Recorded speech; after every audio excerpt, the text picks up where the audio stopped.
Church in the woods. I grew up in Ohio in the 70s, and my best friend Joe and I spent as much time as possible outside. Joe's farm bordered a large forest, and we'd spend entire weekends in the woods. In high school, we got the idea to do our own Stand By Me adventure inspired by the movie. Instead of looking for a dead body, we'd follow railroad tracks, fish off bridges, and camp in the woods. We knew it was dangerous and that we were technically trespassing, but nothing bad ever happened. Years later, in the mid-90s, Joe and I both happened to be back in town for a week. We spent our nights around a fire, drinking and reminiscing. One night, we decided to take one last railroad trip. My wife thought we were crazy, but dropped us off at our old starting point. This time, we decided to go in the opposite direction, just for the sake of adventure. The day was filled with nostalgia. We walked for miles, smoked a joint on a bridge, and talked about old times.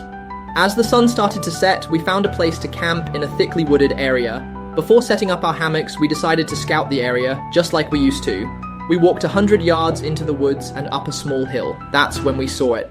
At the bottom of the hill, barely visible through the trees, was an old building. At first, we thought it was a sugar shack, but as we got closer, we realized it was a church. It was old and rotting, blackened wood, a sagging frame, and a weathered cross still standing on top. The windows were empty and the doors were gone. Inside, rows of pews faced a raised platform where a preacher would have stood. The place looked abandoned for decades with no footprints or paths leading to it. Uneasy, we backed away and returned to our camp, relieved to have a hill between us and the church. We set up our hammocks and settled in, but as we lay there, we started to hear something. "You hear that?" Joe whispered. It was faint at first, but then it became clear. Singing. The melody was slow and hymn-like, but the words were in a language we didn't recognize. We slid out of our hammocks and crept back up the hill. The church, which had been dark before, now glowed with candlelight. Shadows moved inside, flickering against the walls. A deep, booming voice started chanting. It was the kind of voice you'd hear from an old-school preacher, but we couldn't understand a single word. After each phrase, a chorus of voices answered in song. Then came a long, wailing chant that grew louder and louder until it became unbearable.